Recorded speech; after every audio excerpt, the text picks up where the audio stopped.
হযরত ওমর এবার বলতে শুরু করলেন, মা আনসাফনাকা ইয়া হাদা, এই বৃদ্ধ, এ বাবা, সমতুল্য মুসলিম ভাই, আসলে আমরা আপনার প্রতি ইনসাফ করতে পারিনি। যৌবনকালে আপনি ট্যাক্স দিয়ে আমার দেশে বসবাস করেছেন, এখন বৃদ্ধ হয়ে গেছেন, ইনকাম করতে পারেন না, নিজের পেট চালাবার জন্য আপনি হাত পাচ্ছেন। একজন মুসলিম শাসকের জন্য কর্তব্য ছিল এই বৃদ্ধ বয়সে আপনাকে দেখভাল করা, করতে পারি নাই। তবে এখন থেকে আমি রাষ্ট্রীয় ফরমান জারি করলাম, যতদিন আপনি জীবিত থাকবেন ততদিন পর্যন্ত আপনার ভরণ পোষণের সকল দায়িত্ব রাষ্ট্র বহন করবে। আল্লাহু আকবার। ওমর ইবনে আব্দুল আজিজ গভর্নরের কাছে কি চিঠি লিখলেন? বললেন, ফাহাসসিনহা বিল আদলি, তুমি অর্থ করি চেয়েছ তোমার শহরটাকে সংস্কার করার জন্য, উন্নয়নের জন্য। আমি তোমাকে বলবো, তুমি তোমার সংস্কারকে ইনসাফ দিয়ে তুমি সংস্কার করো তোমার শহরকে। যত তুমি উন্নয়ন দেখাও, যদি তোমার মধ্যে ইনসাফ না থাকে তোমার শহরে, তাহলে এই রোডঘাটের সংস্কার, এই এটা সেটা, এগুলো মানুষের কোনো উপকারে আসবে না। উপকার হবে 100-র মধ্যে 1%, ক্ষতি হবে 99%। নবীজি বলে দিলেন, হাকুল্লাহি আলা ইবাদিহি আইয়াবুদুহু ওয়া লা ইউশরিকু বিহি শাইআ। বান্দার প্রতি আল্লাহর হক হলো বান্দা শুধু একমাত্র তার রবের ইবাদত করবে, আল্লাহর ইবাদত করবে, এবং আল্লাহর ইবাদতে কোনো ধরনের শরীক সাব্যস্ত করবে না। এটা হলো বান্দার প্রতি আল্লাহর হক। বান্দার মধ্যে রব এবং তার সৃষ্টির মাঝে ইনসাফ হলো, সৃষ্টি কোনোদিন স্রষ্টার সাথে শিরিক করবে না, আর ইবাদত যা করবে শুধু তার জন্যই করবে। আর আল্লাহর ইনসাফ হলো, তাকে কি করবে না, আল্লাহ আযাব দিবে না, আল্লাহ তাকে আযাব থেকে হেফাজত করবে। তাহলে প্রথম ইনসাফ করতে হবে বান্দা কার সাথে? আল্লাহর সাথে। তখন আল্লাহ আমাকে ইনসাফ করে জাহান্নামের আযাব থেকে রক্ষা করবে। যারা ইনসাফ প্রতিষ্ঠা করবে, হাদিসের মধ্যে আসছে, আমার আল্লাহর সাহায্য তাদের পক্ষেই থাকবে সব সময়। যারা জালেম তাদের পক্ষে আল্লাহর সাহায্য থাকে না। আর যেদিকে আল্লাহর সাহায্য থাকে, দিন শেষে তারাই বিজয়ী হয়, তারাই সফল হয়ে যায়। الذين يعدلون في حكمهم وفي أهليهم وما ولوا। নবী বলেন, এই ইনসাফকার কারা জানো? যারা নিজেদের বিচার কার্যে ইনসাফ করেছে। ওয়াফি আহলিহিম, ভালো করে শুনে রাখবেন, নিজের পরিবারে ইনসাফ করেছে, নিজের পরিবার ইনসাফ করেছে। ওয়ামা ওয়ালু, এবং নিজের অধীনস্থ যারা তাদের প্রতি ইনসাফ করেছে। এই মানুষগুলোর মর্যাদা সেদিন এমন হবে। সম্মানিত হাজিরিন, আমরা সিফাতুল মুত্তাকিন, মুত্তাকিনদের গুণ নিয়ে আলোচনা করছি অনেক দিন যাবত। মুত্তাকি কারা? ইতিমধ্যে অনেকগুলো গুণ নিয়ে আলোচনা করেছি। আজকেও মুত্তাকিদের একটি গুরুত্বপূর্ণ অন্যতম একটি গুণ নিয়ে আপনাদেরকে কিছু কথা শোনাবো। মুত্তাকিদের গুণাবলীর মধ্যে একটি অন্যতম গুণ হচ্ছে, যারা মুত্তাকি হবে তারা ইনসাফগার হবে, তারা ন্যায়পরায়ণ হবে। যাদের মধ্যে ন্যায় ইনসাফ নেই, তার নামাজ যত বেশি থাকুক না কেন, সে যত বড় ইসলামিক স্কলারই হোক না কেন, সে কোনোদিন আল্লাহর দফতরে নিজেকে মুত্তাকি হিসাবে সাব্যস্ত করতে পারবে না। তাহলে মুত্তাকি হতে হলে আমাকে ইনসাফগার হওয়া লাগবে, আমার মধ্যে ইনসাফ আসতে হবে। এটা হলো আমাদের আজকের আলোচ্য বিষয়। আসুন আমরা সময় নষ্ট না করে মূল আলোচনার মধ্যে ঢুকে যাই। মুত্তাকিদের একটি অন্যতম গুণ হচ্ছে তারা ন্যায়পরায়ণ হবে। কুরআনুল কারীম সূরাতুল মাইদা এর ৮ নম্বর আয়াতের এক অংশে আল্লাহ রাব্বুল আলামিন বলেন, ইয়াদিলু হুয়া আকরাবু লিত্তাকওয়া, ইয়াদিলু হুয়া আকরাবু লিত্তাকওয়া ওয়াত্তাকুল্লাহ ইন্নাল্লাহা খাবীরুম বিমা তা'মালুন। আল্লাহ বলেন ইয়াদিলু, হে পৃথিবীর মানুষেরা তোমরা ন্যায় ইনসাফ করো। হুয়া আকরাবু লিত্তাকওয়া, ন্যায়পরায়ণতা ইনসাফ প্রতিষ্ঠা করা এটা তাকওয়ার খুব কাছে, অর্থাৎ এটা হলো তাকওয়ার অন্যতম গুণ। যে ন্যায়পরায়ণ হবে সে ধীরে ধীরে মুত্তাকিও হবে। ওয়াত্তাকুল্লাহ ইন্নাল্লাহ খবীরুম বিমা তা'মালুন। আল্লাহ বলেন তোমরা আল্লাহকে ভয় করো, নিশ্চয় আল্লাহ তোমাদের সকলের কর্ম সম্পর্কে সম্যক অবগত আছেন, খোঁজ খবর রাখেন। আমি আপনি যা করি সব বিষয়ে আল্লাহর কি আছে, খোঁজ খবর আছে। সূরাতুল মাঈদা ৮ নম্বর আয়াত। এই আয়াতে পরিষ্কার করে আল্লাহ রাব্বুল আলামিন মুত্তাকির একটি অন্যতম গুণ হলো ইনসাফ প্রতিষ্ঠা করা। জীবনের প্রতিটি পদে, জীবনের প্রতিটি স্তরে ন্যায় প্রতিষ্ঠা করা, এটা হলো মুত্তাকিদের গুণ। আল্লাহ বললেন, আমার আল্লাহ রাব্বুল আলামিন তো এর থেকে বড় ইনসাফ আর কে করতে পারবে। আমার আল্লাহ অন্যতম গুণ হচ্ছে আমার আল্লাহ ইনসাফগার। আমার আল্লাহ কারো প্রতি বেইনসাফি করবেন না, এমনকি যে জীবনের শুরু থেকে শেষ পর্যন্ত আমার রবের বিরোধিতা করবে, রবের বিরুদ্ধে যা তা মনে চায় বলবে, আমার আল্লাহ তার প্রতিও এক মুহূর্তের জন্য অবিচার করবেন না। তিনি হলেন আমাদের আল্লাহ। কুরআনুল কারীম সূরাতুল আনআম ১১৫ নম্বর আয়াতে আল্লাহ বলেন, ওয়াতাম্মাত কালিমাতু রাব্বিকা সিদকান ওয়া আদলা লা মুবাদদিলা লিকালিমাতিহি ওয়া হুয়াস সামিউল আলীম। আমার আল্লাহ বলেন, ওয়াতাম্মাত কালিমাতু রাব্বিকা সিদকান ওয়া আদলা, সততা এবং ইনসাফের বিবেচনায় হে নবী আপনার রবের বাণী শতভাগ পরিপূর্ণ। সততা এবং ন্যায় ইনসাফের দিক থেকে আপনার রবের কথা শতভাগ পরিপূর্ণ। আপনার রবের একটি কথাও বেইনসাফের হয় না, আপনার রবের একটি কথাও অসত্য হয় না। কোনোদিন রবের কথা অসত্য হবে না। এই জন্যই কিছুদিন পর পর এক একটা আবিষ্কার হয়, আবার ২০ বছর ৩০ বছর পরে বলে না আমরা যেটা বলেছিলাম ওইটা ভুল। অবশ্য কোরআন ১৫০০ বছর আগে যেটা বলেছে কিয়ামত পর্যন্ত সেটাই যুগে যুগে সুপ্রমাণিত হবে। এটাই আমার আল্লাহ বলেন, ওয়াতাম্মাত কালিমাতু রাব্বিকা সিদকান ওয়া আদলা।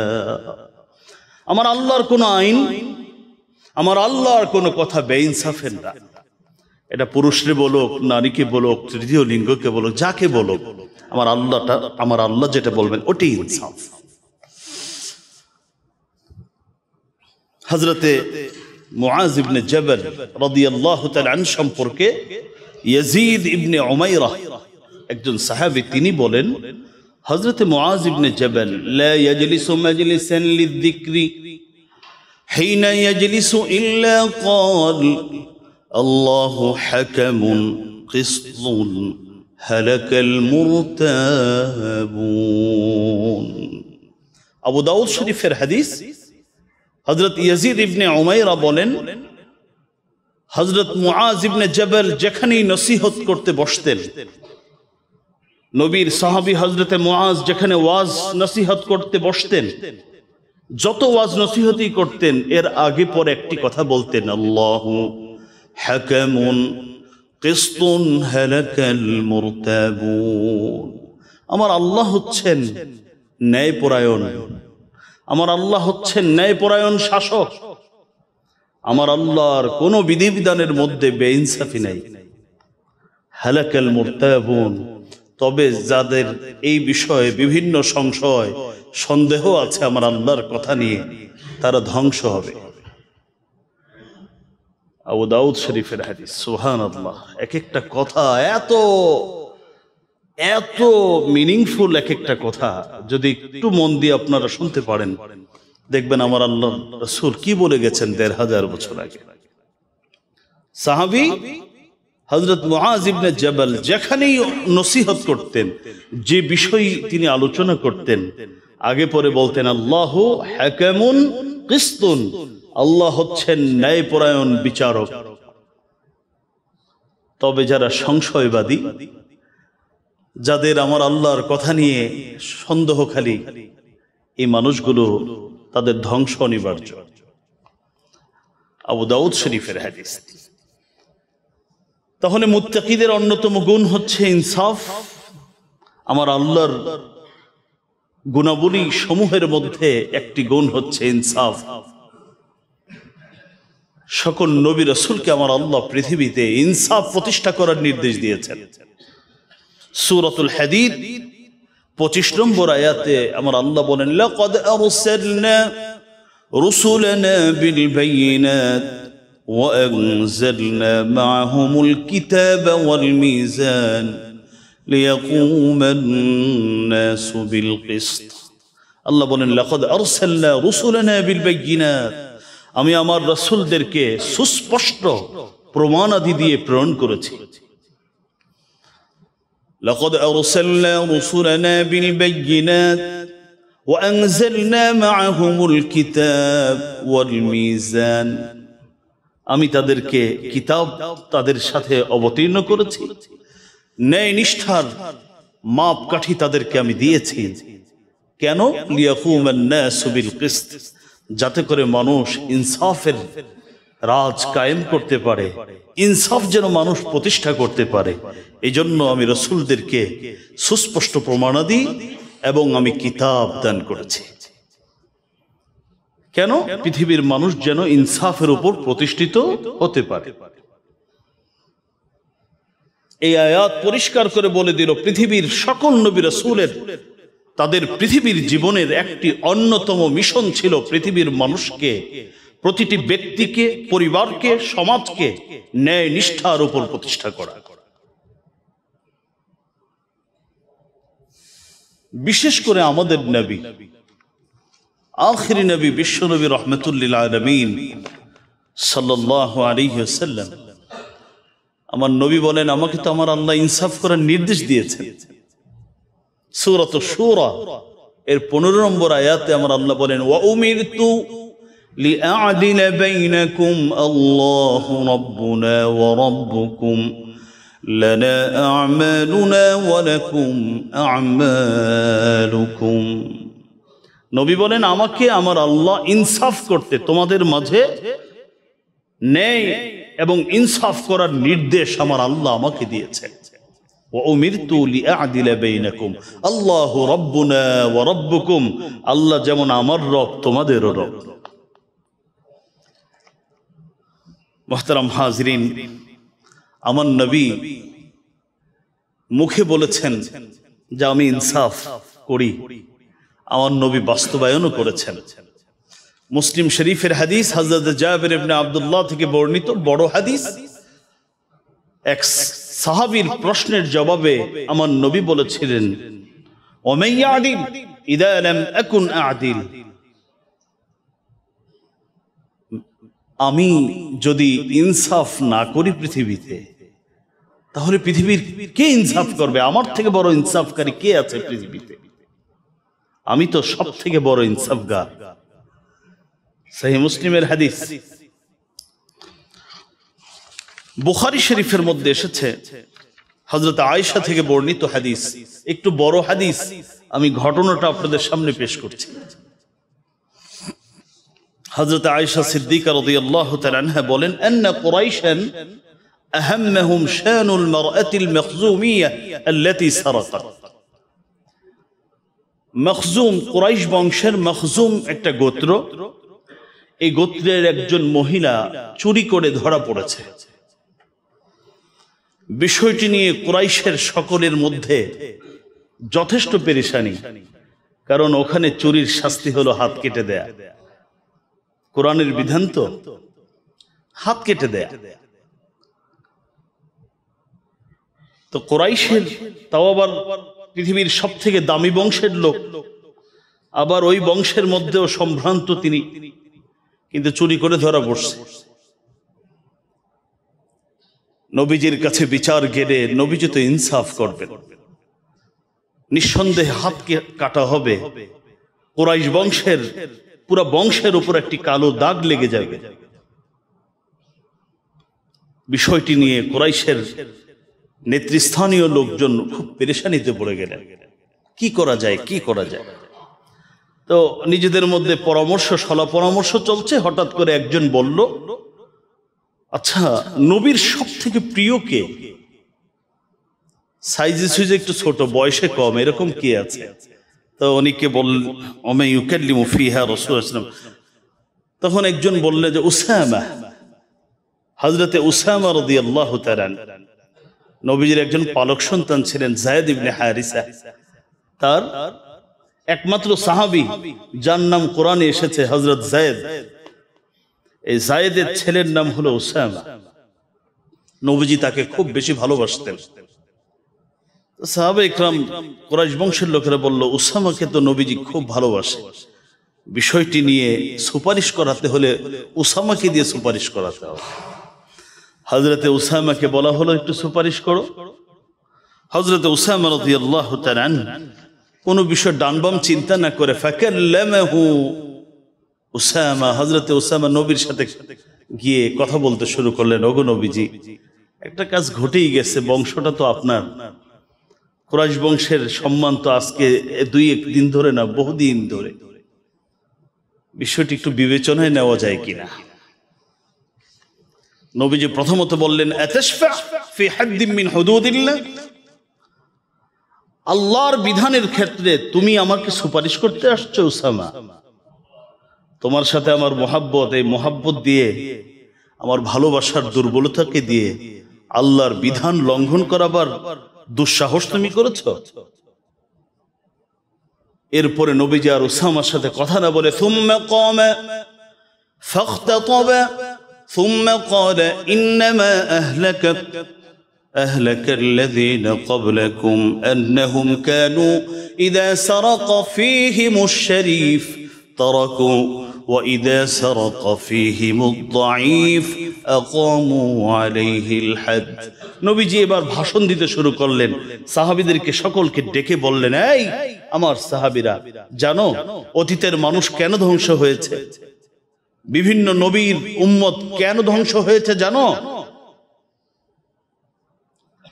তাদের একটা অভ্যাস ছিল, ইদা সারাকা ফীহিমুশ শরীফ তারাকু, তাদের যখন সম্ভ্রান্ত ব্যক্তিরা চুরি করত তাদেরকে ছেড়ে দিত।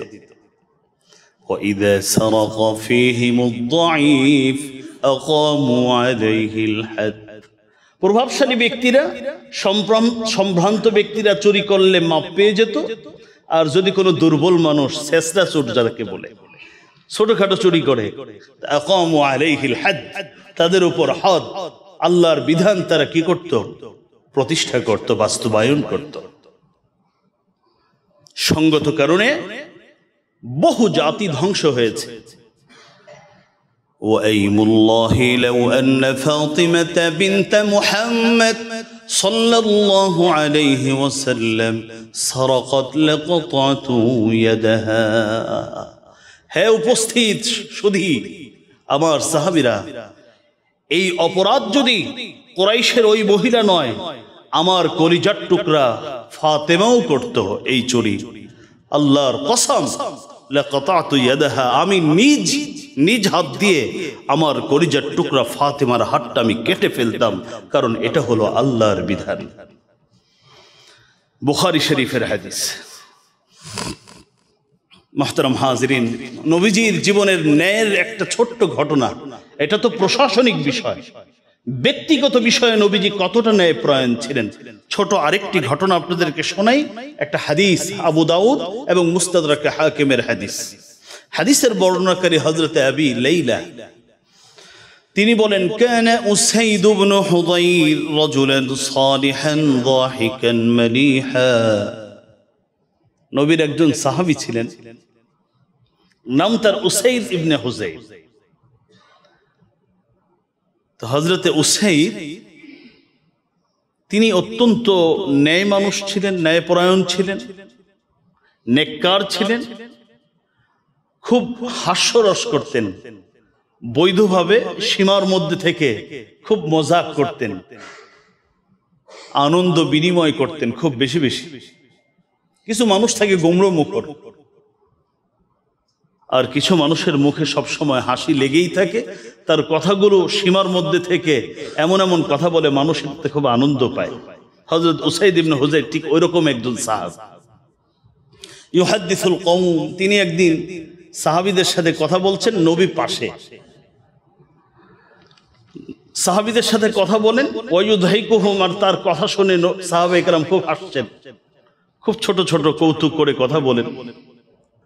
তো নবীজিও তার কথায় মুগ্ধ হয়ে ফাতাআনা রাসূলুল্লাহ সাল্লাল্লাহু আলাইহি ওয়াসাল্লাম ফি খাসিরাতি, এই বুকের পেটের যে নিচের অংশে শরীরে কাপড় ছিল না, ওখানে নবীজি আঙ্গুল দিয়ে একটা খোঁচা দিলেন। তুমি এত মজার মজার কথা বলো, তোমার কথা শুনলে না হেসে পারা যায় না। হাস্যরস চলছে, ঠিক ওই মুহূর্তে হযরতে উসাইদ ইবনে হুজাইর বলেন, আও জাআতনি, ওগো নবীজি, আপনি আমাকে কিন্তু ব্যথা দিচ্ছেন, কষ্ট দিচ্ছেন, আমি কিন্তু মাপটাপ করবো না। নবীজি বলেন, ইক্তাস, যেহেতু আমি তোমাকে দিয়ে ফেলেছি, এখন তার কিছু করার নাই, তুমি কিসাস নাও, বদলা নাও, আমি যেভাবে দিয়েছি তুমি ওভাবে একটা দিয়ে দাও, তাহলেই তো শেষ। এবার সাহাবী একটা কথা বলেন, ইন্না আলাইকা কমিসান ওয়া লাম ইয়াকুন আলাইয়া কমিস। নবীজি ঠিকই বলছেন, আপনি ইনসাফ করেন তো, তবে ইনসাফের মধ্যে একটু সমস্যা আছে। আমাকে যখন খোঁচাটা দিছিলেন, আমার শরীরে কোনো কাপড় টাপড় ছিল না, কিন্তু আপনি তো যে বিশাল জুব্বা পড়া, আমি খোঁচা দিলে তো ঠিক মতো লাগবে না, মোটা কাপড় পরা, কাপড়টা উঠান। এখানে কিন্তু অনেক সাহাবী উপস্থিত। নবীজি এই কথা বলার সঙ্গে সঙ্গে ফারাফা রাসূলুল্লাহ সাল্লাল্লাহু আলাইহি ওয়াসাল্লাম কমিসা, সঙ্গে সঙ্গে নবীজি নিজের জামাটা উঠিয়ে ফেললেন। কারণ বান্দার হক তো এটা পৃথিবীতেই শেষ করে যাওয়া উচিত, কারণ পরকালে এটা শেষ করা এটা স্বাভাবিক কোনো বিষয় নয়। আমরা তো সব পরকালে শেষ করার জন্য রেখে দিই। নবীজি বললেন, না, তুমি যেহেতু কষ্ট পেয়েছো, কষ্ট যা দেবার পৃথিবীতে দিয়ে দাও, এর বিনিময় আমি আখিরাতে নিতে পারবো না। বললে কাপড় উঠান, নবীজি সঙ্গে সঙ্গে কাপড় উঠালেন। আর ফাহতাযানাহু থুম্মা জাআলা ইউকাব্বিলু কাশহাহু, হযরতে উসাইদ ইবনে হুজাইর নবীজি কাপড় উঠাতে জড়ায় ধরলেন, আর খালি চুমু দিতে শুরু করলেন। আরে চুমু ছাড়ে না, জোকের মতো ধরছে নবীজিকে। যখন চুমু দিচ্ছেন আর বলতেছেন, বিআবি আনতা ওয়া উম্মি ইয়া রাসূলুল্লাহি আরাদতু হাযা, ওগো নবীজি, আপনি কেমন করে এটা ধারণা করলেন আমি আপনার কাছ থেকে বদলা নিব? আমি বদলা নেওয়া আমার ইচ্ছে ছিল না, আমার ইচ্ছে ছিল আপনার এই শরীরের সাথে আমার মুখটা একটু লাগাবো, যাতে করে এই মুখ যার শরীরে লাগবে, আশা করা যায় ঈমান নিয়ে যদি মৃত্যুবরণ করতে পারি, এটা জাহান্নামের আগুনে পড়বে না। সেই আশা নিয়ে মূলত এই কাজটা করেছি, বদলা নেবার জন্য নয়। আপনার থেকেই তো ইনসাফ শিখেছে পৃথিবীর মানুষ। আবু দাউদ এবং মুস্তাদরাক হাকিমের হাদিস। এ হলো নবীজির ইনসাফ। সুবহানাল্লাহ। সাহাবীদের ইনসাফ নিয়ে দুই একটা কথা শোনেন। সাহাবায়ে কেরাম শুধু মুসলমানের সাথে করেনি, অমুসলিমের সাথে ইনসাফ করেছেন। হযরতে ওমর ইবনুল খাত্তাব রাদিয়াল্লাহু তাআলা, তার ইনসাফের উদাহরণ তো কিতাব খুললেই পাবেন আপনারা। প্রসিদ্ধ ঘটনা আপনারা জানেন, ইমামে গাজ্জালি আত-তিবরুল মাসবুক ফি নাসিহাতিল মুলুক কিতাবের মধ্যে ইমাম গাজ্জালির একটি অন্যতম কিতাব। এই কিতাবের মধ্যে ঘটনাটি আপনারা পাবেন। ইতালি রোম, যে রোমের বাদশাহ দূত প্রেরণ করল মদিনাতে হযরত ওমর সম্পর্কে একটু খোঁজখবর নেবার জন্য। দেশে এবং মদিনা কিভাবে চলছে, প্রশাসন কিভাবে চলছে ইত্যাদি ইত্যাদি খোঁজ খবর নিয়ে ওই দেশের রাষ্ট্রপ্রধানকে জানাবার জন্য দূত প্রেরণ করলেন। তো দূত মদিনায় আসলো, এসেই প্রশ্ন করলো, আইনা মালিকুকুম, এই তোমাদের বাদশা কোথায়, ওমর কোথায়? তো উপস্থিত সাধারণ জনগণ বলল, লাইসা লানা মালিক বাল লানা আমির, আমাদের কোনো বাদশা টাদশা নেই। কিসের আবার বাদশা? আমাদের একজন আমির আছেন, উনি আমাদের সব বিষয়ে একটা সিদ্ধান্ত দিয়ে দেন, ওটা আমরা মানি। তো প্রশ্ন করলেন, আচ্ছা আমির হোক আর যাই হোক, সে কোথায়? তো ওই তো দিকে যান, আপনি শহরের ওদিকে গেলে পাবেন আপনি। এবার গিয়ে দেখেন,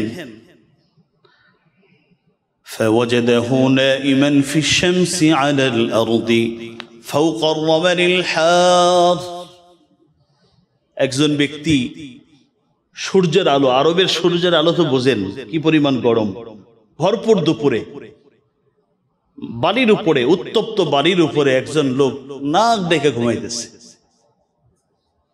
আর বালিশ স্বরূপ তার যে তীর এবং ধনুক যেটা আছে, এই ধনুকটা মাথার নিচে।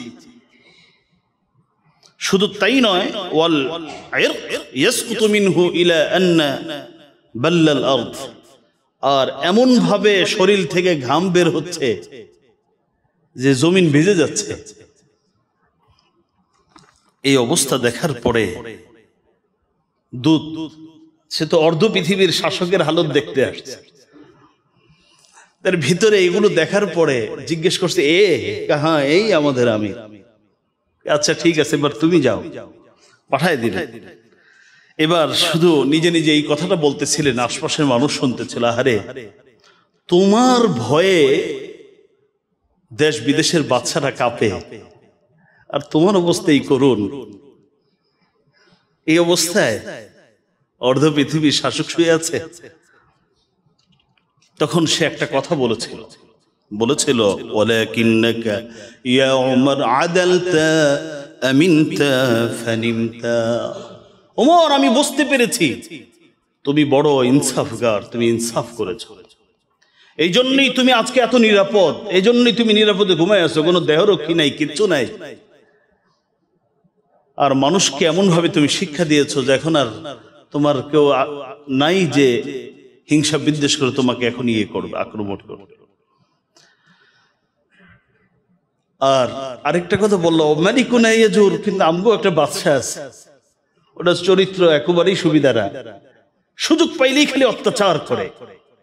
এই জন্য অত্যাচার করার কারণে লা জারামা আন্নাহু লা ইয়াজালু সাহিরান খাইফা, ঘুমাইতে তো পারে না, ওষুধ পানি খাইও ঘুমাইতে পারে না, ঘুমাইলেও সারাক্ষণ টেনশনে থাকে, কখন জানি আমার উপর কোন আক্রমণ জানি আসছে। হযরত ওমর উঠলেন, সাক্ষাৎ হলো, শুধু এতটুকু বললেন, ওমর আমি এসেছিলাম তোমার সার্বিক অবস্থা জেনে আমার রাষ্ট্রের রাষ্ট্রপ্রধানকে জানাবার জন্য। আমি সবকিছু দেখার পরে আমি সিদ্ধান্ত নিয়েছি আমি ইসলাম গ্রহণ করব, তবে এখন নয়। আমি যেহেতু দূত হিসাবে এসেছি, আমি এখন ইসলাম গ্রহণ করব না, আমি এখন চলে যাব। তোমার ইনসাফ সম্পর্কে আমি মালিকুর রুম, রুমের বাদশাকে আগে শোনাবো, জানাবো, সারা পৃথিবীকে জানাবো, এরপরে আমি এসে পুনরায় এসে ইসলাম গ্রহণ করব। এ ছিল হযরত ওমর ইবনুল খাত্তাবের ইনসাফের একটা দৃষ্টান্ত। অমুসলিমের সাথে কিভাবে ইনসাফ করেছেন শুনুন। অমুসলিম কোন মানুষ যদি ইসলামিক দেশে, মুসলিম দেশে বসবাস করতে চায়, তাহলে তাকে ট্যাক্স দিয়ে থাকতে হয়, এটা হলো শরীয়তের বিধান। তো হযরত ওমর ইবনুল খাত্তাব রাদিয়াল্লাহু তাআলা আনহু একদিন দেখলেন ইয়াউমান শাইখান ইয়াসআলু আন বাবিল মসজিদ, মসজিদের গেটে একজন বুড়া মানুষ, এবার নাসরানিয়ান, সে একজন খ্রিস্টান বিধর্মী, একজন বিধর্মী মসজিদের গেটে বসে ভিক্ষা করতেছে। হযরত ওমর তাকালেন, ফারাক্কা লাহু ওমর, ওমর লোকটাকে দেখে চিনে ফেললেন যেটা অমুসলিম, খ্রিস্টান, বৃদ্ধ হয়ে গেছে, কাজকর্ম করার ক্ষমতা নেই, সে ভিক্ষা করে তার উপার্জন করছে।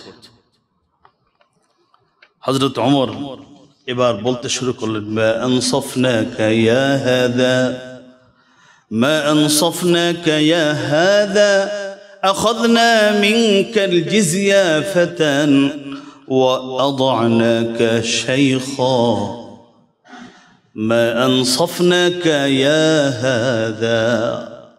এই বৃদ্ধ, এ বাবা, সমতুল্য মুসলিম ভাই, আসলে আমরা আপনার প্রতি ইনসাফ করতে পারিনি।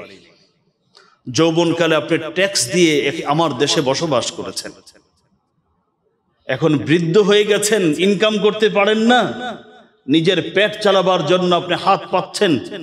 একজন মুসলিম শাসকের জন্য কর্তব্য ছিল এই বৃদ্ধ বয়সে আপনাকে দেখভাল করা, করতে পারি নাই।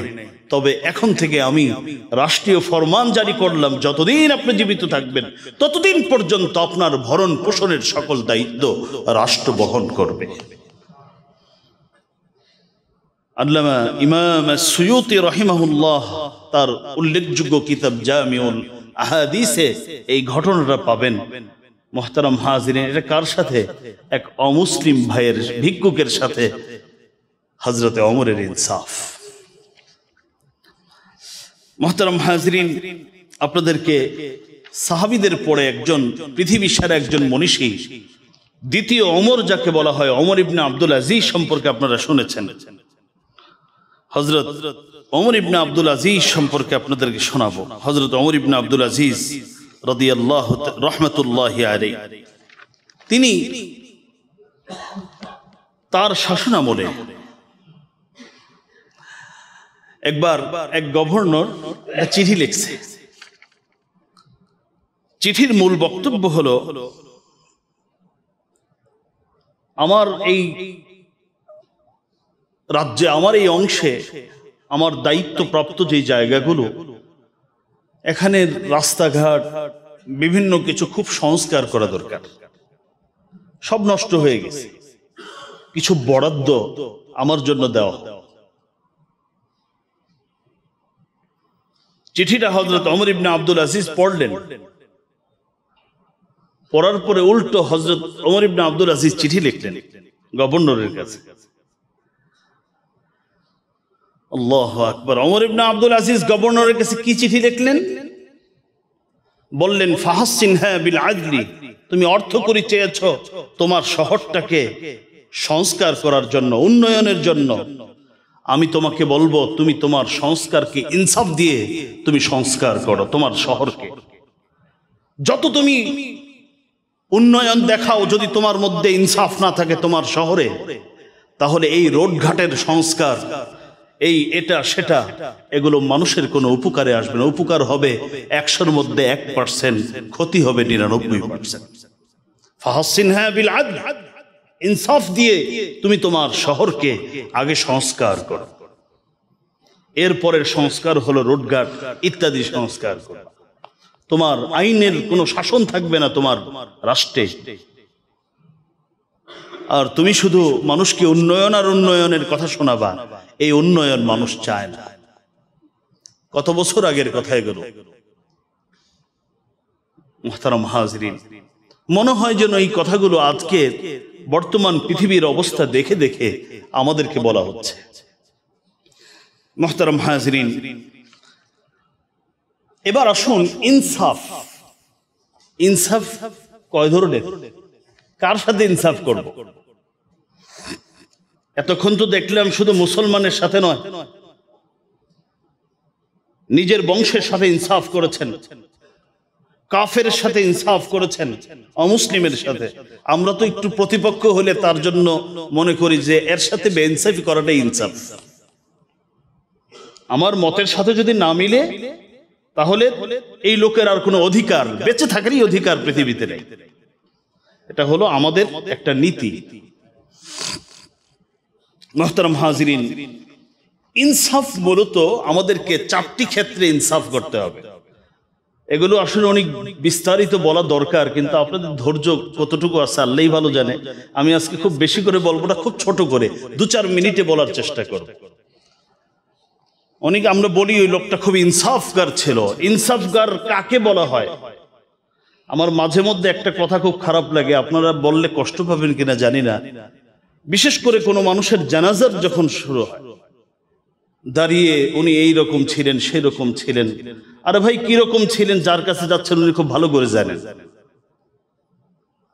উনি যার কাছে যাচ্ছেন উনি খুব ভালো করেই জানেন লোকটা কেমন ছিলেন। এই মানুষগুলোকে যেখানে সুন্নাহ আমরা কি করি, পরে পড়ি, সেখানে এগুলো বলা এগুলো উচিত নয়। শুধু দাঁড়িয়ে এতটুকু বলা, তার কারো কোনো হক যদি তার কাছে থাকে আমাদেরকে বললে আমরা হকটা আদায় করে দেব। আর দোয়ার আবেদন রাখা এতটুকু হতে পারে, এর বেশি নয়। ইনসাফগার কাকে বলে শুনুন। সর্বপ্রথম ইনসাফ করতে হবে, বান্দা তার রবের সাথে ইনসাফ করবে। বান্দা তার রবের সাথে ইনসাফ, এটা আবার কোন ইনসাফ? তাহলে শুনুন হাদিস কি বলে। বুখারী শরীফের হাদিস, হযরত মুআয ইবনে জাবাল রাদিয়াল্লাহু তাআলা আনহু থেকে বর্ণিত। নবীজি বলেন, হাল তাদরি মা হাক্কুল্লাহি আলা ইবাদি? এই মুআয ইবনে জাবাল, তুমি কি জানো বান্দার প্রতি আল্লাহর হক কি? হযরতে মুআয ইবনে জাবাল বলেন, কুলতু আল্লাহু ওয়া রাসূলুহু আ'লাম। আল্লাহ এবং রাসূল ভালো জানেন। বান্দার প্রতি আল্লাহর হক আবার কি? নবীজি বলে দিলেন, হাক্কুল্লাহি আলা ইবাদিহি আন ইয়াবুদুহু ওয়া লা ইউশরিকু বিহি শাইআ। বান্দার প্রতি আল্লাহর হক হলো বান্দা শুধু একমাত্র তার রবের ইবাদত করবে, আল্লাহর ইবাদত করবে এবং আল্লাহর ইবাদতে কোনো ধরনের শরীক সাব্যস্ত করবে না। এটা হলো বান্দার প্রতি আল্লাহর হক। এবার হযরতে মুআয ইবনে জাবালকে নবীজি প্রশ্ন করলেন, আচ্ছা বান্দার প্রতি আল্লাহর হক তো হলো বান্দা আল্লাহর ইবাদত করবে, শিরিক করবে না, বুঝলাম। তা আল্লাহর প্রতি বান্দার কোনো হক ঠক নেই? হযরত মুআয ইবনে জাবাল বলেন, এটাও আল্লাহ রাসূল ভালো জানে। এবার নবীজি বলে দিচ্ছেন, هل تدري ما حق العباد على الله إذا فعلوا؟ قلت الله ورسوله أعلم قال حق العباد على الله أن لا يعذبهم। আল্লাহর প্রতি বান্দার হক হলো, যদি বান্দা শুধু আল্লাহর ইবাদত করে শিরিক করে তাহলে কিয়ামতের মাঠে, কবরে, হাসরে, এমনকি পরকালে আমার আল্লাহ তাকে শাস্তি দিতে পারেন না। এটা হলো আল্লাহর প্রতি বান্দার হক। তাহলে ইনসাফ কি দেখুন, আল্লাহ এবং বান্দার মধ্যে, রব এবং তার সৃষ্টির মাঝে ইনসাফ হলো, সৃষ্টি কোনোদিন স্রষ্টার সাথে শিরিক করবে না, আর ইবাদত যা করবে শুধু তার জন্যই করবে। আর আল্লাহর ইনসাফ হলো, তাকে কি করবে না, আল্লাহ আযাব দিবে না, আল্লাহ তাকে আযাব থেকে হেফাজত করবে। তাহলে প্রথম ইনসাফ করতে হবে বান্দা কার সাথে? আল্লাহর সাথে। তখন আল্লাহ আমাকে ইনসাফ করে জাহান্নামের আযাব থেকে রক্ষা করবে। 2 নম্বর ইনসাফ করতে হবে নিজের সাথে। আমরা অনেক সময় নিজের প্রতি অবিচার করি, সকলের হক আদায় করি, নিজের প্রতি অবিচার করি।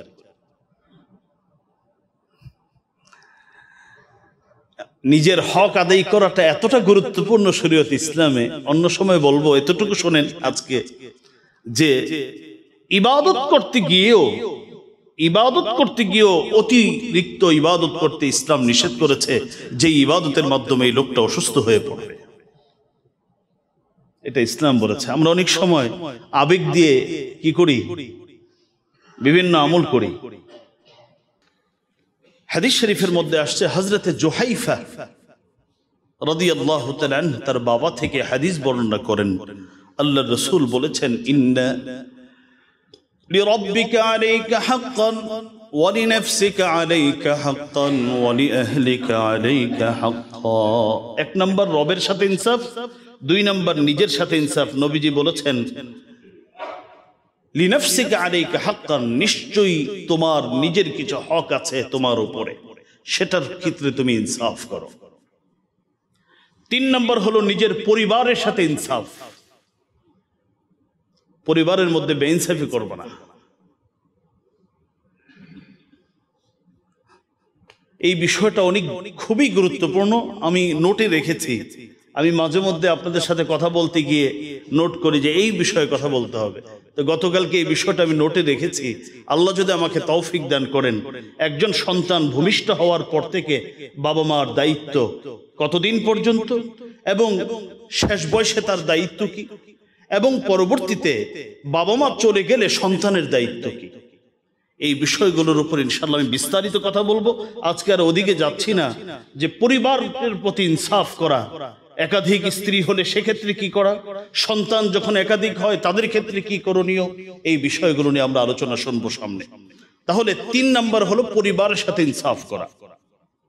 4 নাম্বার হলো সকল মানুষের সাথে ইনসাফ করা, সে মুসলিম হোক, সে অমুসলিম হোক, সে আমার পছন্দের হোক, সে আমার অপছন্দের হোক, সকলের সাথে ইনসাফ করা। তাহলে এর আগে কিন্তু 3টা আছে, চতুর্থটা মোটামুটি আমরা বুঝি। তাও মুসলমানের সাথে ইনসাফ করি, অমুসলিমের সাথে না। মুসলিম অমুসলিম সকলের সাথে আমাকে ইনসাফ করা লাগবে। কুরআনুল কারীম সূরাতুল মাঈদার 42 নং আয়াতে আল্লাহ বলেন, ওয়া ইযা হাকামতা ফাহকুম বাইনাহুম বিল কিসত ইন্নাল্লাহা ইউহিব্বুল মুকসিতিন। যদি কোনো বিষয়, কোনো বিবাদ তোমার সামনে চলে আসে, তাহলে তোমরা ইনসাফের সাথে বিবাদটাকে মীমাংসা করে দাও, কারণ আল্লাহ যারা ইনসাফ করে তাদেরকে ভালোবাসেন। সূরাতুল মাঈদা 42 নম্বর আয়াত। হযরত আয়েশা সিদ্দিকা রাদিয়াল্লাহু তাআলা আনহা থেকে বর্ণিত প্রসিদ্ধ হাদিস, দাখালা রাহতুম মিনাল ইয়াহুদ ফাকালু আসসালামু আলাইকা। ইহুদিদের একটি দল নবীর সাথে সাক্ষাৎ করতে আসলো, এসে নবীকে বলল, আসসালামু আলাইক, মুহাম্মদ তুমি মরো। আসসালামু আলাইক, তুমি তোমার মৃত্যু হোক, এটার অর্থ আসসালামু আলাইক, তোমার উপর শান্তি বর্ষিত হোক। আর আসসালামু আলাইক, এই জন্য সালামটা খুব গুরুত্বপূর্ণ। অনেক সময় আসসালামু আলাইকুম, আসসালামু আলাইকুম, মানে এই জায়গাটায় এসে হাতে সময় থাকে না। এক হলো বিসমিল্লাহির রহমানির রহিম পড়ার সময়, এত বড় শিক্ষিত মানুষ, কোটি মানুষকে একটা কথা বলবে, বিসমিল্লাহির রহমানির রহিমটা উচ্চারণ করতে পারে না, এখানে এসে এটাকে সংক্ষেপ করে বিসমিল্লাহির রহমানির, মানে এটাকে যেন হাতে সময় নেই। আরেকটা হলো সালাম দেওয়ার সময় নেই, আসসালামু আলাইকুম, আসসালামু আলাইকুম, আসসালামু আলাইকুম, মিনিমাম এতটুকু বলা।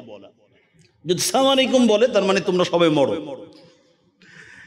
তো ইহুদিরা এসে বলল আসসালামু আলাইকুম, আসসালামু আলাইকুম, সালাম না বলে আসসালাম আলাইক, মুহাম্মদ তুমি মরো। হযরত আয়েশা সিদ্দিকা রাদিয়াল্লাহু তাআলা আনহা কথাটা শুনলেন আর মর্ম তো বুঝলেন, কারণ উনি তো মুফতি ছিলেন। হযরত আয়েশা সিদ্দিকা রাদিয়াল্লাহু তাআলা আনহা মহিলা মানুষ, তো অল্পতে রেগে গিয়ে শুধু একটু বললেন, ফাকুলতু আলাইকুমুস সালাম ওয়াল লা'না, তুমি শুধু মরবা না, তোমরা মরো, সাথে তোমাদের উপর আল্লাহর লানত, অভিশাপ পড়ুক। নবীজি এবার হযরত আয়েশাকে বলেন, মাহলান ইয়া আয়েশা, আয়েশা থামো, এত উত্তেজিত হচ্ছ কেন? ইন্নাল্লাহা ইউহিব্বুর রিফকা ফিল আমরি কুল্লি, প্রতিটি বিষয়ে আল্লাহ তাআলা নম্রতাকে পছন্দ করেন, তুমি এত বেশি বাড়াবাড়ি করতে গেলে কেন? হযরত আয়েশা বলে, আওয়ালাম তাসমা ইয়া রাসূলুল্লাহ মা ক্বালু, ওরা কি বলছে আপনি শুনছেন? নবীজি বললেন, তুমি আমার জবাবটা শোনো নাই, আমি শুধু বলেছি ওয়া আলাইকুম, তোমাদের উপর ও। ওয়া আলাইকুম অর্থ কি? তোমাদের উপর ও। তো আমাকে যা বলছে আমি বলছি, যা তুমি আমার জন্য বলছো আমি তোমাদের জন্য ওইটাই বলছি, এর বেশি তো দরকার ছিল না। তুমি একেবারে আলাইকুমুস সালাম ওয়াল লানা ওয়াল গযব এগুলি বলার দরকার কি? এটা ইনসাফ না, এটা তোমার বেইনসাফি। বুখারী শরীফের হাদিস, নবীজি তার স্ত্রীকে এভাবে অমুসলিমের সাথে ইনসাফ করতে বললেন। ইনসাফ করলে কি লাভ? এ তো অনেক লম্বা ফেহরিস্ত। আল্লাহ তৌফিক দিলে আগামী সপ্তাহে বলবো, আজকে আর সম্ভব নয়। গত জুমার আলোচনার যেই অংশটা আমি আপনাদের খেদমতে পেশ করতে পারিনি, সেই অংশ অর্থাৎ আমি গত সময় আলোচনা করছিলাম একজন পরিপূর্ণ মুত্তাকি যদি নিজেকে মুত্তাকি হিসেবে গড়ে তুলতে হয়, তাহলে আমার মধ্যে পরিপূর্ণ মাত্রায় ইনসাফ থাকতে হবে। ইনসাফ এটা মুত্তাকিদের গুণ, ইনসাফ এটা আল্লাহ রাব্বুল আলামিনের অন্যতম গুণ, নবী রাসূলদের গুণ, সাহাবীদের গুণ। ইনসাফ যদি কোনো ব্যক্তি, কোনো পরিবার, কোনো প্রতিষ্ঠান, কোনো সমাজ, কোনো রাষ্ট্র উপহার দেয়, তাহলে আমার আল্লাহ রাব্বুল আলামিন তাদেরকে কি পুরস্কার দিবেন, কি উপহার দিবেন? সর্বপ্রথম ইনসাফ এমন একটি গুণ, এই গুণ যেখানে যদি কোনো রাষ্ট্রে এই ইনসাফটা থাকে, তাহলে সেই দেশ যেমন নিরাপদ, সেই দেশের মানুষও নিরাপদ থাকবে। যেখানে ইনসাফ থাকবে না, সেই দেশ কখনোই মানুষের বসবাস উপযোগী থাকতে পারে না। অনেক নিরপরাধ মানুষ অপরাধী হবে, অপরাধীরা নিরপরাধ থাকবে। এর অপরাধের শাস্তি আমাকে গ্রহণ করা লাগবে, আমার অপরাধের শাস্তি আপনাকে গ্রহণ করা লাগবে। এই জন্য ইনসাফের প্রথম পুরস্কার হলো, যেখানে যদি কোনো সমাজে, রাষ্ট্রে ইনসাফ প্রতিষ্ঠা করা যায়, সেই দেশের প্রতিটি জনগণ সে নিরাপদ হয়ে যাবে এবং ওই দেশের স্থায়িত্ব এটা মহান আল্লাহ রাব্বুল আলামিন দান করবেন।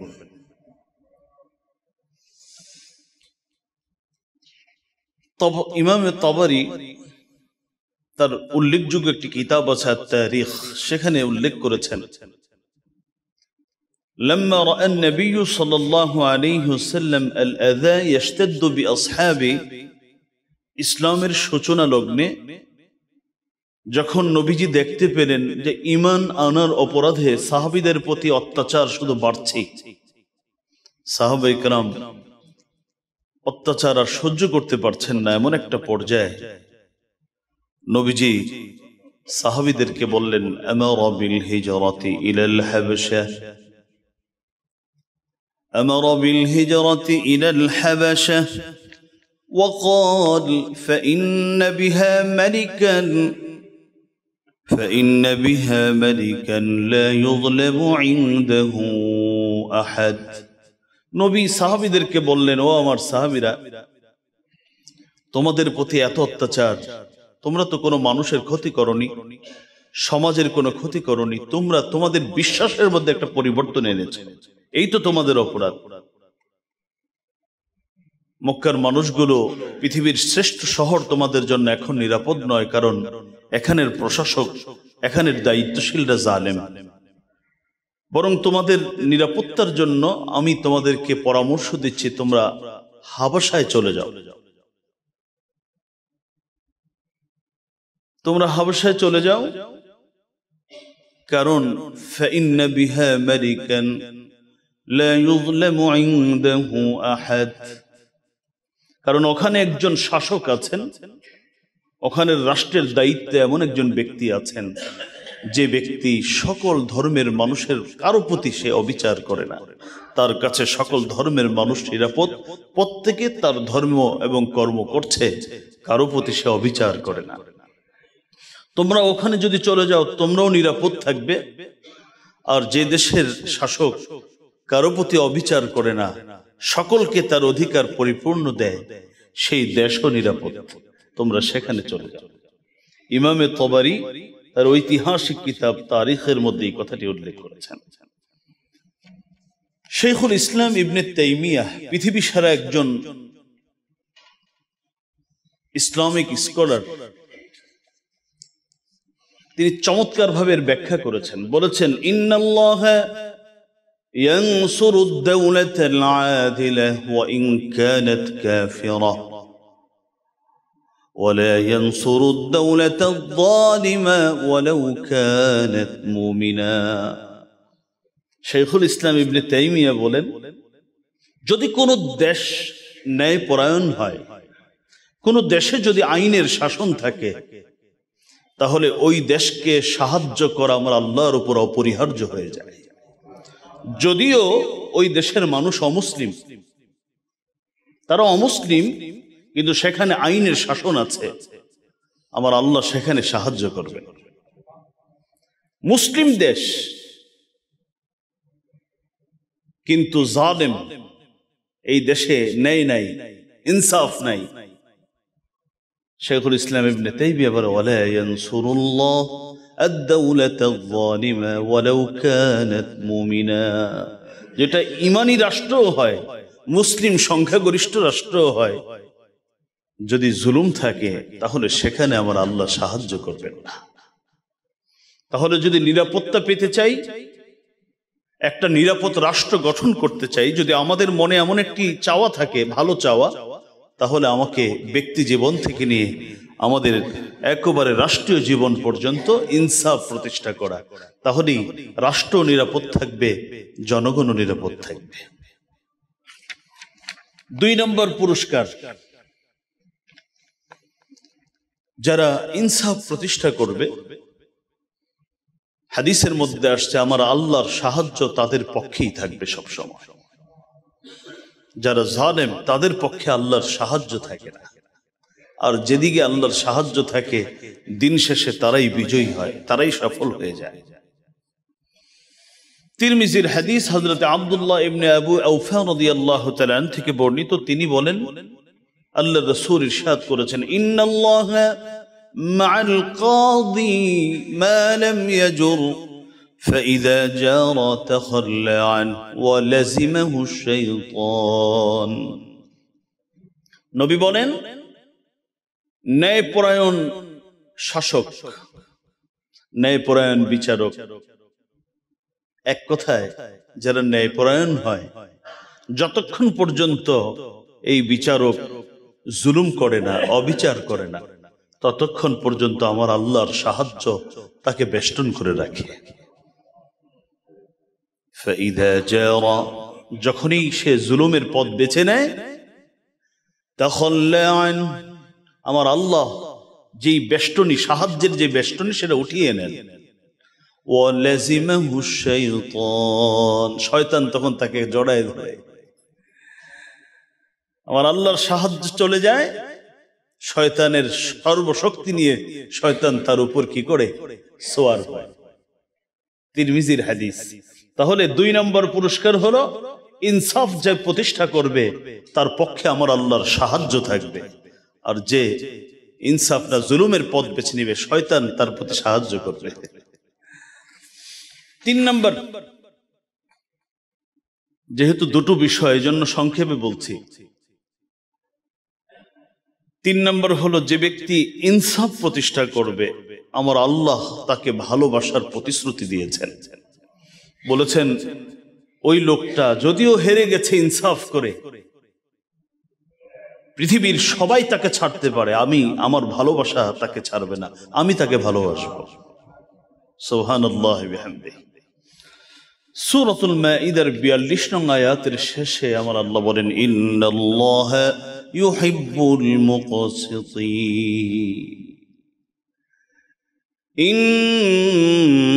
ইন্নাল্লাহা ইউহিব্বুল মুকসিতিন। আল্লাহ বলেন, যারা ইনসাফ করে তাদেরকে আমি আল্লাহ নিজে ভালোবাসি, আমার আল্লাহ ভালোবাসবেন।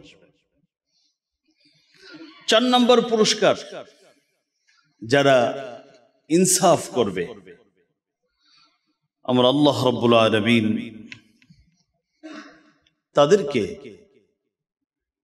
একটা স্টেজ বানাবেন পরকালে, একটা উঁচু স্টেজ, যেখানে আমার আল্লাহ বসা থাকবেন। যারা বিচার কার্যে ইনসাফ করেছে যারা পরিবারের সাথে ইনসাফ করেছে, যারা অধীনস্থদের প্রতি ইনসাফ করেছে, এই মানুষগুলোকে আমার আল্লাহ তার ডান পাশে বসিয়ে তাম পৃথিবীর সকল নবীর উম্মতদের সামনে তাদেরকে সম্মানিত করবেন। বলবেন এই মানুষগুলো আমার গুণে গুণান্বিত ছিল, এই জন্য তাদের স্থান আজকে আমার পাশে হবে। চিন্তা করেছেন স্রষ্টা, রব, মালিক, মহান আল্লাহ, আমি যদি ইনসাফ করতে পারি, আপনি করতে পারেন, তাহলে আমাদেরকে ডান পাশে বসিয়ে আমাদেরকে মর্যাদা দিবেন।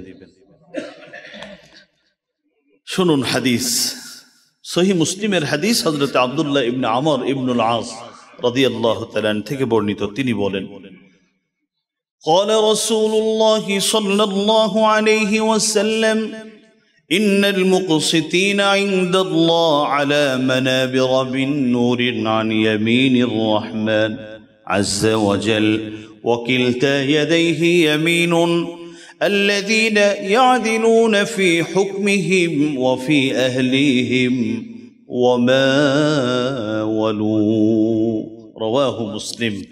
নবী বলেন, নিশ্চয়ই যারা ন্যায়পরায়ণ হবে পৃথিবীতে, যারা পৃথিবীর জীবনে ইনসাফগার হবে, কিয়ামত দিবসে আল্লাহ রাব্বুল আলামিন তাদেরকে তার ডান পাশে বসিয়ে স্টেজে নূরের মিম্বার, এই কাঠের মিম্বার না, ওই কাঠ দিয়ে যে বিভিন্ন অনুষ্ঠান, এটা আমার আল্লাহ তার নূর দিয়ে মিম্বার প্রতিষ্ঠা করবেন। আর সেই মিম্বারের মধ্যে তাদেরকে আমার নবী বলেন আল্লাহ পাক তার ডান পাশে বসাবেন। ওয়াকিলতা ইয়াদাইহি ইয়ামিনুন, নবী সাহাবীদেরকে বলেন, এই সাহাবীরা, তোমরা আবার উল্টা পাল্টা বুঝো না, আমার আল্লাহর কোনো বাম নাই, সব ডান। আমার আল্লাহর দোনো হাত সমান মর্যাদার, তোমাদের দুই হাতের মর্যাদা এক না, এই হাতের মর্যাদা এক, এটা আরেক। এই জন্য ভালো কাজ এখানে, মন্দ কাজ এখানে, ডান পা ভালো কাজে, খারাপ কাজে খারাপ স্থানে বাম পা। কিন্তু আমার আল্লাহটা কিন্তু সব সমান, দুইটাই ডান। الذين يعدلون في حكمهم وفي أهليهم وما ولوا, নবী বলেন এই ইনসাফকার কারা জানো? যারা নিজেদের বিচার কার্যে ইনসাফ করেছে। ওয়াফি আহলিহিম, ভালো করে শুনে রাখবেন, নিজের পরিবারে ইনসাফ করেছে, নিজের পরিবারে ইনসাফ করেছে। ওয়ামা ওয়ালু, এবং নিজের অধীনস্থ যারা, তাদের প্রতি ইনসাফ করেছে। এই মানুষগুলোর মর্যাদা সেদিন এমন হবে। মুহতারাম হাজিরিন, আরো অনেক পুরস্কার থাকবে, আমি ওদিকে আজকে আর যাব না। এই কয়েকটা পুরস্কারের কথা আপনাদেরকে বললাম। যদি আমরা ইনসাফ করতে পারি, আল্লাহ রাব্বুল আলামিন এই পুরস্কার দিবেন। আর সব থেকে বড় পুরস্কার তো হলো আমার আল্লাহ রাব্বুল আলামিন আখিরাতে আমাদেরকে সকল আপদ বিপদ, সকল ধরনের শাস্তি, আযাব থেকে আল্লাহ আমাদেরকে হেফাজত করার প্রতিশ্রুতি দিয়েছেন। মুসনাদ আহমদের হাদিস, নবীজি বলেছেন, মাত্র 10 জনের কোন আমির ব্যক্তিও যদি হয়, 10 জনের নেতা, 10 জনের বস, 10 জনের কর্তা যদি কোনো মানুষ থাকে, তাকেও ইল্লা ইউতা বিহি ইয়াউমাল কিয়ামা মাগলুলুন লা ইয়াফুকুহু মিন যালিকাল গুল ইল্লা আল আদল, ওই 10 জনের বসকেও কিয়ামতের দিন হাত বেঁধে উপস্থিত করা হবে। তার সেই হাত, সে বাধা থাকবে হাত, শুধুমাত্র যদি একটা আমল আছে, যে আমলটা তাকে সেদিন অপরাধীর এই বেশ থেকে রক্ষা করবে, সেটা হলো ইনসাফ। যদি ইনসাফ করে তাহলে তার হাত সেদিন বাধা থাকবে না। আর যদি ইনসাফ না করে, তাহলে আসামিকে যেভাবে বেঁধে রাখা হয়, প্রতিটা ওই ব্যক্তিকে, ওই কর্তাকে বেঁধে রাখা হবে। মুসনাদ আহমদের হাদিস। আল্লাহ আমাদেরকে ইনসাফগার হওয়ার তৌফিক দান করেন, আমিন।